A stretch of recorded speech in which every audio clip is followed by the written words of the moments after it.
Les Cubains sont remarqués dans un quartier à Maïgaté, non loin de l'aéroport international Toussaint Louverture. Certains habitent la zone, d'autres sont en vacances dans le pays et viennent faire des emplettes. Qu'ils soient des résidents ou des touristes, pourquoi ont-ils choisi cette zone qui abrite aussi un marché de vêtements et de produits cosmétiques? Comment est leur mode de vie? Que pensent-ils d'Haïti?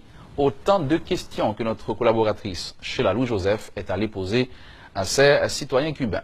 Elle nous amène à Maïgaté. On va suivre ce reportage spécial de Sheila Lou Joseph et de Guitry Choisy.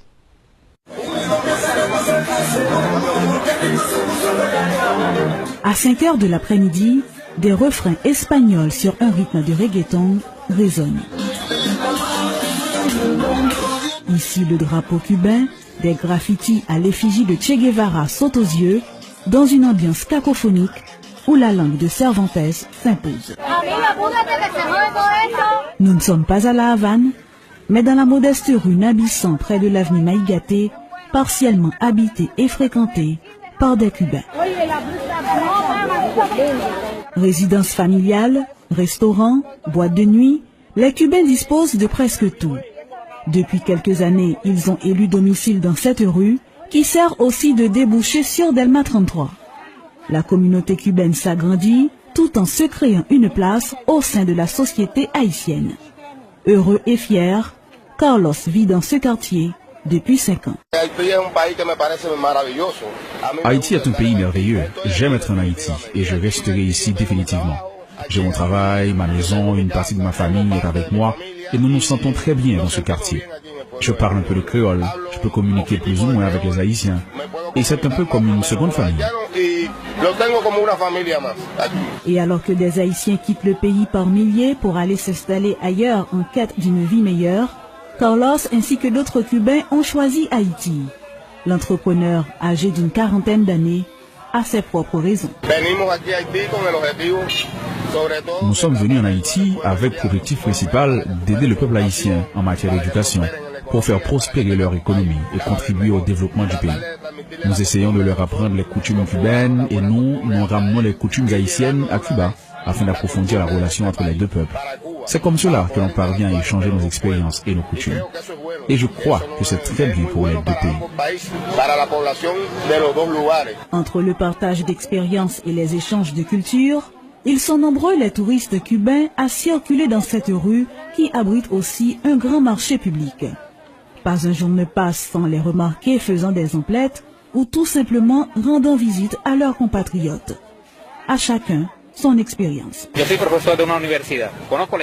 Je suis professeur à l'université, je connais bien l'histoire d'Haïti. Je suis de passage ici pour seulement quelques jours et je fais du tourisme. Je suis dans ce quartier parce que c'est beaucoup plus calme, moins congestionné et aussi parce que la culture cubaine y est présente. Ici, le commerce est moins intense et c'est plus commode. Moi, j'ai laissé Cuba depuis 1 an. Je suis venu découvrir Haïti. C'est une très belle culture. Ici, j'ai tout ce dont j'ai besoin. Il ne me manque rien. Si certains sont en Haïti pour la première fois, d'autres sont des habitués. Quel que soit le cas de figure, ces citoyens cubains ont leur impression d'Haïti. Je pense que tout est bien ici, mais du côté du gouvernement, ils doivent faire quelque chose pour maintenir la propreté. Mais les gens sont bien, les Haïtiens sont de bonnes personnes. Mais comme je disais, le gouvernement n'en fait pas assez pour eux, notamment pour les enfants. Il y a une carence du côté du gouvernement. Tout est bien, très bien. Les Haïtiens sont de très bonnes personnes. Ils sont agréables et amicaux. Ils sont tous bien. Haïti est un très beau pays. J'aime parce qu'il est magnifique. Il me plaît. À ce sujet, les opinions divergent. Une touriste cubaine frisant la cinquantaine ne mâche pas ses mots pour exprimer son ressentiment par rapport au pays. La situation est difficile en Haïti. C'est dur. Il y a beaucoup de choses, mais il manque beaucoup aussi. Les rues sont pleines de gens qui les salissent. Elles sont très sales. Je n'aime pas ça. Je n'aime pas ça du tout. C'est ma première visite en Haïti pour connaître et découvrir ce pays, sa culture, mais la situation et la vie sont difficiles ici. Tout est très difficile. Ce peuple a besoin d'aide. Cubains et Haïtiens, deux nations différentes qui cohabitent dans cette zone depuis des années. Fort de cette considération, l'un a besoin de l'autre, si l'on en croit ces marchands. Nous dans marché là, nous vendons tout ça qui est au besoin, tout ça nous connaissons dans nécessité, nous allons chercher le côté pour eux. Ça demande nous chercher nos côtés pour eux. Moi, je vends tennis, soutien, je vends valise, je vends rideau, ça me jeune prend.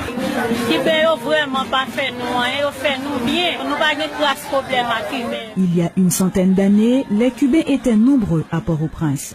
À cette époque, ils possédaient le quasi-monopole dans la cordonnerie et la confection, mais cette communauté s'est dispersée au cours du temps. Aujourd'hui, rue Nabissan, on assiste à sa renaissance. Elle cohabite paisiblement avec le voisinage et semble se renforcer davantage chaque jour. À noter que plus de 2000 Cubains résident actuellement dans le pays.